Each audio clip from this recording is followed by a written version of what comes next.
नमः संस्कृताय दोस्तों, यूट्यूब से मैं साधना आप सबका स्वागत करती हूँ। आइए दोस्तों, आज हम लोग महाकवि भारवी द्वारा रचित किरातार्जुनीयम से द्रोपदी पर चरित्र चित्रण लेके हाजिर हुए हैं, जिसमें हम लोग किरातार्जुनीयम में आजकल पात्रों के चरित्र चित्रण का अध्ययन कर रहे हैं। दोस्तों, आज का मोटिवेशन कोड है, शिक्षा ऐसा वृक्ष है जो दिल में उगता है। शिक्षा ऐसा वृक्ष है जो दिल में उगता है, दिमाग में पलता है और जुबान से फलता है। शिक्षा ऐसा वृक्ष है, दिल में उगता है, दिमाग में पलता है और जुबान से फल देता है। जी हाँ दोस्तों, की ओर अग्रसर रहिए, अपने लक्ष्य की ओर अग्रसर रहिए। दृढ़ संकल्प हो, अपने लक्ष्य को पाने के लिए कड़ी मेहनत और दिल और दिमाग लगा के मेहनत करिए। ज़रूर से ज़रूर एक दिन अपने लक्ष्य को प्राप्त करेंगे दोस्तों, क्योंकि शिक्षा रूपी वृक्ष हमारे पास है, दिल रूपी दिमाग हमारे पास है और जुबान भी है। तो इन्हीं सब के सहारे दोस्तों हम अपने लक्ष्य को प्राप्त करेंगे। इसी मोटिवेशन कोड के साथ दोस्तों आइए आज का पाठ शुरू करते दोस्तों, हम लोग फिर से किरातार्जुनीयम लेके हाजिर हुए हैं, जो महाकवि भारवी द्वारा रचित किरातार्जुनीयम है। उसमें हम लोग पात्रों का चरित्र चित्रण पढ़ रहे हैं। तो इसके पहले हम लोगों ने युधिष्ठिर, वनेचर और दुर्योधन और सुयोधन के चरित्र चित्रण का अध्ययन कर चुके हैं। आज हम लोग द्रौपदी के चरित्र चित्रण का अध्ययन करेंगे। किसके? द्रौपदी के चरित्र चित्रणों का अध्ययन करेंगे दोस्तों। तो जो सामान्य किरातार्जुनीयम का सामान्य परिचय चल रहा है, उसमें हम लोग द्रौपदी के चरित्र चित्रण का अध्ययन करेंगे। तो ये देखिए कि किरातार्जुनीयम की सबसे महत्वपूर्ण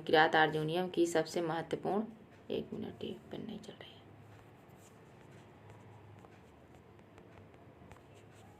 किरातार्जुनीयम की सबसे महत्वपूर्ण जो नारी पात्र है वह द्रौपदी है, जो इस महाकाव्य की नायिका है। द्रौपदी इस महाकाव्य की नायिका है, जो राजा द्रुपद की पत्नी है, सॉरी दोस्तों, राजा द्रुपद की बेटी है और पांचों पांडवों की पत्नी है। उन्हें स्वयंवर में तो जीता था अर्जुन ने, लेकिन वे पांचों पांडवों की पत्नी के रूप में चित्रित की जाती हैं।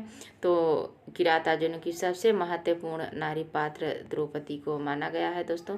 इसमें पेन नहीं चल रही है, थोड़ा सा पता नहीं क्या हो गया है, तो ऐसे ही आप लोगों को कर रहा हूँ, क्योंकि मेंशन नहीं कर पाऊँगी दोस्तों, बस पढ़ के ही बता दे रही हूँ, क्योंकि ये पेन नहीं चल रही है। ओके, सही हो गई शायद, देखें, हाँ सही हो गई, चलने लगी।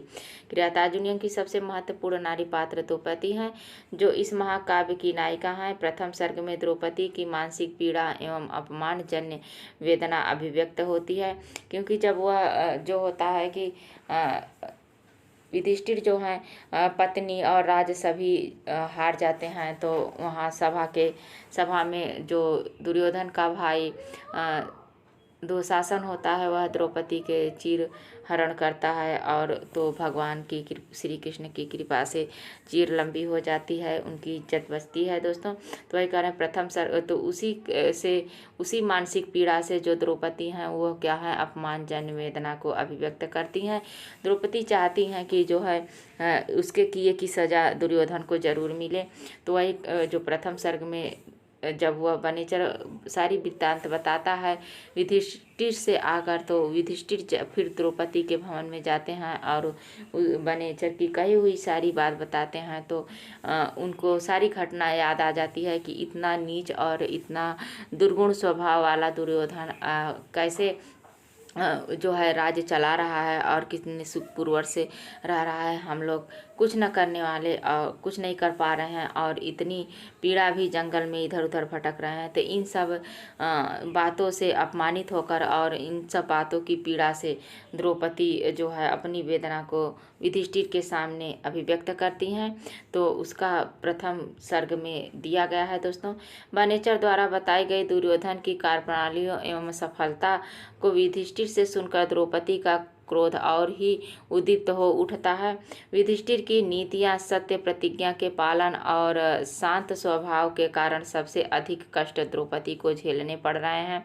वो कहती हैं कि जो आप इस तरह से शांत हैं, जो भी वह कह देता है आप मान लेते हैं, वह इतना कुटिल है, इतना नीच है, इतना दुर्गुण है, फिर भी आप उसके हर बातों को आप बड़े ही सहज भाव से मान लेते हैं। तो उन्हीं सब बातों से द्रौपदी जब ये सब सुनती हैं तो उनका क्रोध और ही भड़क उठता है। है। युधिष्ठिर की नीतियाँ, सत्य, प्रियता के पालन और शांत स्वभाव के कारण सबसे अधिक कष्ट द्रौपदी को झेलने को पड़ता है। दुर्योधन से प्रतिशोध लेने की आशंका सबसे अधिक द्रौपदी का है, क्योंकि द्रौपदी बहुत ही मानसिक पीड़ा अपमानित हुई हैं, तो वो सोचती हैं कि इस दुर्योधन को उसके किए की सज़ा जरूर मिले, तो उसके से प्रतिरोध लेने की जो आकांक्षा है वह सबसे अधिक द्रौपदी को है। द्रौपदी जो ओजस्वी वाणी द्वारा युधिष्ठिर के क्रोध को उक्षिप्त करना चाहती हैं, करने का प्रयत्न करती हैं और सोचती हैं कि किस तरह इनके गुस्से को, इनके क्रोध को और बढ़ाया जाए कि ये जो है उसके किए की सज़ा दे और उसके जो है उससे अपने बदला को पूरा करें। तो किरात अर्जुनीयम के जो 27 नंबर श्लोक है उसमें द्रौपदी कहती हैं, उदाज हार द्रुपदात्म जाकिरा। तो आइए 27 नंबर को इस श्लोक को हम लोग देख लेते हैं। कह रही हैं कि निशम्य सिद्धि में विदसताम पाकृति सतस तस्याह विनीयन्तु क्षमाम निपस्य मन्यु व्यवसाय दीपिनी द्रुपदाजहारम द्रुपदाज मजकिरा। अर्थात इनका कहने का तात्पर्य है कि उसके बाद दुर्योधन शत्रुओं की सफलता को सुनकर उन से प्राप्त जो है अपमानों को सहन करने में असमर्थ द्रुपद की पुत्री द्रौपदी ने राजा युधिष्ठिर के क्रोध को और बढ़ाने के लिए ऐसी बातों को कहा। कौन सी बात? ये उदाजहार द्रुपद गिरा, यानी उन ऐसी बातों को, गिरा शब्द का जो प्रयोग है, ऐसी बातों को कहा कि जिससे कि राजा की जो है उनकी क्रोध भावना और ही भड़के और वे अपने कार्य को सफल करें। द्रौपदी युधिष्ठिर से कहती हैं कि तुम जैसा और कौन होगा जो स्वयं ही कहती हैं कि तुम जैसा कौन होगा जो स्वयं ही अपनी राजलक्ष्मी को, कुलवधु को शत्रुओं द्वारा अपहरण करा दिया है। यानी कुलवधु राजलक्ष्मी का अर्थ है अपने राज्य को, और जो है कुलवधु का अर्थ उन्होंने अपने से लगाया कि अपनी राजलक्ष्मी को, यानी अपनी कुलवधु को, दोनों को, राजलक्ष्मी को और कुलवधु को, दोनों को शत्रुओं का से अपहरण करवाया, यानी दोनों को शत्रुओं के हाथों में दे दिया। ऐसा तुम्हारे अलावा इस दुनिया में कौन होगा? युधिष्ठिर कहती है, द्रौपदी कहती हैं युधिष्ठिर से कि ऐसा कोई नहीं होगा कि जो दोनों को एक साथ, अपने राजलक्ष्मी को और अपने कुलवधु को भी दांव पर लगा दिया। ये किरात अर्जुनीयम के 31 नंबर इस श्लोक में है। परैसो स दन्य कह इवापहारयेत। वो कह रही हैं कि ऐसा कोई नहीं है कि जो इस तरह से कार्य करेगा। उसके बाद अगला है कि वह युधिष्ठिर से क्षत्रियों तथा राजाओं के समान आचरण करने का उपदेश देती हैं, और उसके पहले क्षमा याचना भी करती हैं कि जो मैं कहने जा रही हूँ ये हमारी औकात नहीं है आपसे कहने की, लेकिन फिर भी हम जो है क्या करूं, मजबूर हूं, मुझे कहना पड़ रहा है, क्योंकि आप इतने ऐसे हो गए हैं कि आपके ऊपर किसी भी गलत कार्य का और किसी भी अपमान का कोई असर नहीं पड़ रहा है, इसलिए मुझे कहना पड़ रहा है। तो वह कह रहे हैं कि वह युधिष्ठिर को क्षत्रियों तथा राजाओं के समान आचरण करने को कहती हैं, उपदेश देती हैं, और कहती हैं कि सत्य प्रतिज्ञा का ढोंग कहती हैं कि आप सत्य प्रतिज्ञा का ढोंग करते हैं। इतना अपमान होने पर और इतना अन्याय होने पर भी आपने कुछ किया नहीं, और कहते हैं कि मैं सत्य प्रतिज्ञा करने वाला हूँ, मैं धर्मज्ञ हूँ, मैं धर्म करने वाला हूँ आदि। इन सब बातों से युधिष्ठिर के क्रोध को, उनके जो है धर्म को बताना चाहती हैं, कहना चाहती हैं द्रौपदी। उसके बाद द्रौपदी पहले भीम के बारे में कहना शुरू करती हैं, फिर उसके बाद अर्जुन को कहती हैं, फिर नकुल और सहदेव के वन में प्राप्त होने वाले कष्टों का वर्णन करती हैं। भीम के बारे में वो कहती हैं कि जो है जो चंदन लोहित लगा के भीम घूमा करते थे और आज वो कैसे बने पड़े हैं। अर्जुन को कहती थी जो कुरु प्रदेश को जीत कर धन आदि को ले आता था, वही आज आपके लिए फल और वलकल लेके आ रहा है वनों से। नकुल और सहदेव के बारे में कहती हैं कि जो 2 राजकुमारें जिन्हें 2 हाथियों के समान समझा जाता था और जिनकी जो कोमल कोमल शरीर थे, वो आज बन के कठोर जो है स्थानों में सो के कैसे हो गए हैं। इन सब बातों को बता के जो है वो युधिष्ठिर को बताना चाहती हैं और कहना चाहती हैं। इन्हीं सब बातों से उन्हें उनके करने का जो उनका धर्म है उसे बताना चाहती हैं मन में।